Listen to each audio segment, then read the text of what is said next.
Les membres et participants du projet d'appui à l'entrepreneuriat féminin au sein de la filière riz se sont retrouvés dans la journée du vendredi 5 mai 2023 pour faire le bilan à quelques mois de la fin du projet. C'était en présence des partenaires qui ont soutenu le dit projet du début jusqu'à la fin. Et puis, Benoît Ezy, ingénieur agricole, nous parlera des impacts des ravageurs sur les plantes cultivées qui constituent souvent un frein au rendement des cultures.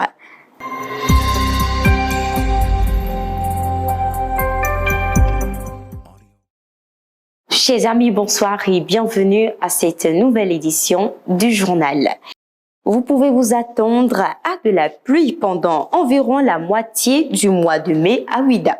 Attendez-vous à environ 8 à 15 jours de pluie, donc vos bottes en caoutchouc et votre parapluie seront très utiles ce mois-ci si vous voulez rester bien sûr au sec. Rendons-nous d'abord en Guinée-Bissau. Le Conseil ouest et centre-africain pour la recherche agricole et le développement a lancé hier mardi 9 mai 2023 la 8e réunion statutaire du comité régional des semences et plants de l'Afrique, de l'Ouest et du Sahel qui prendra fin le 11 mai prochain. Pendant 3 jours, les décideurs et acteurs semenciers du CRSPAO vont examiner et discuter de l'état d'avancement de la mise en œuvre de la réglementation harmonisée des semences dans les États membres de la CEDEAO, UMOA et SILS. West Africa Food System Resilience, programme Togo, appuie la formation de 3000 agriculteurs au sud du pays pour l'adoption de pratiques agroécologiques, l'amélioration de la sécurité alimentaire, la lutte contre la pauvreté, la création des emplois en milieu rural. Cette formation vise à renforcer la durabilité des systèmes de production pratiqués sur les zones d'aménagement agricole planifiées et la résilience des ménages bénéficiaires. De retour en page Nation, les membres et participants du projet d'appui à l'entrepreneuriat féminin au sein de la filière riz se sont retrouvés dans la journée du vendredi 5 mai 2023 pour faire le bilan à quelques mois de la fin du projet. C'était en présence des partenaires qui ont soutenu le dit projet du début jusqu'à la fin. Reportage Céline Bouvi, Séraphin Routikandé et Astédio Haïssi. Février 2017, mars 2023, l'heure est au bilan pour ces cadres et membres du projet PAFR. Au menu, le bilan des activités menées au sein du comité et leurs résultats, puis les prochaines actions phares en vue pour maintenir la dynamique en cours. La représentante de l'Affaire mondiale Canada, partenaire principal du projet, se réjouit de ce parcours aux côtés de ces femmes étuveuses de riz. La fin d'un projet, c'est toujours un moment triste. Évidemment, c'est la fin d'un cycle, mais c'est aussi un moment heureux parce que ça veut dire qu'on est arrivé à un point où on a mis en œuvre les activités qui étaient prévues, on a atteint des résultats et puis les bénéficiaires, les partenaires avec lesquels on travaillait peuvent maintenant voler de leurs propres ailes et continuer dans la dynamique du projet. On sait déjà qu'il y a plusieurs résultats qui ont été acquis, notamment en termes de participation des femmes aux instances de gouvernance, de leadership féminin et puis les femmes aussi, les coopératives de femmes sont maintenant outillées tant d'un point de vue d'équipement, donc des outils physiques, que de compétences pour pouvoir développer leur entreprise et leur rentabilité. Par la voix du ministère de l'Agriculture, de l'Élevage et de la Pêche, son représentant remercie la coopération canadienne pour leur soutien dans l'atteinte des résultats de ce projet.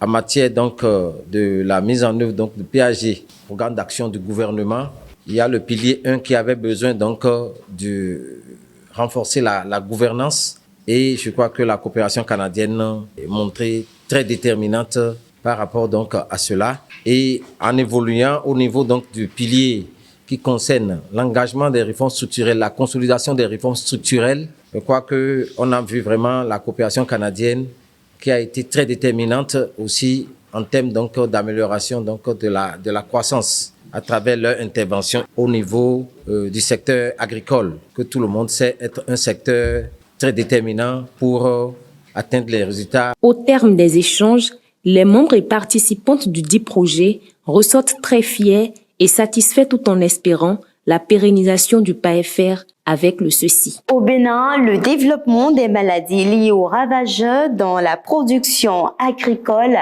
constitue une contrainte majeure pour la durabilité des filières et une production saine.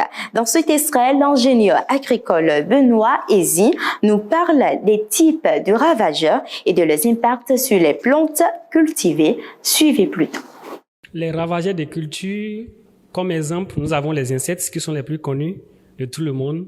Les insectes, outre que les insectes, nous avons les acariens, nous avons aussi les nématodes, nous avons même les mammifères qui sont ravageurs de cultures, nous avons les oiseaux qui sont ravageurs de cultures, nous avons les gastéropodes qui sont également ravageurs de cultures, et enfin on peut parler des pathogènes des plantes.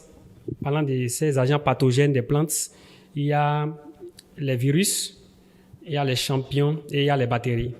Les impacts de ces ravageurs sur les cultures, généralement, ils attaquent les feuilles. Je parle de ces ravageurs qui attaquent les feuilles et la plante n'arrive plus à réaliser, par exemple, la photosynthèse. Et si la photosynthèse n'est pas bien réalisée, c'est que le rendement va prendre des coups. Donc, on n'aura pas le rendement escompté.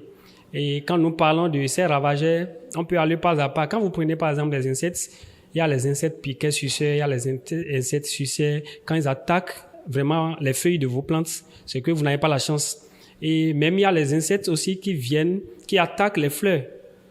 Et si vous n'avez pas de bons fleurs, c'est que vous n'avez pas de fruits. Voilà. Outre que ça, nous avons les nématodes. Parlant des nématodes, c'est surtout au niveau des racines. Les racines des plantes, je prends l'exemple de la carotte. Donc, vous pouvez avoir les carottes qui sont mal formées. Généralement, c'est attaqué par les nématodes. Les nématodes attaquent une gamme aussi élevée des plantes. Donc, j'ai pris un exemple. Outre que les nématodes, vous avez également les acariens qui attaquent vraiment les plantes et qui désapprécient vraiment, surtout au niveau des feuilles des plantes.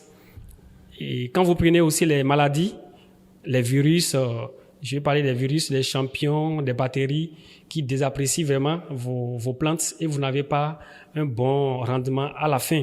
Les oiseaux qui viennent picoter vos fruits, même les graines, il y a aussi les gastéropodes. Quand on parle des gastéropodes, c'est généralement les invertébrés. Là, je veux parler des escargots.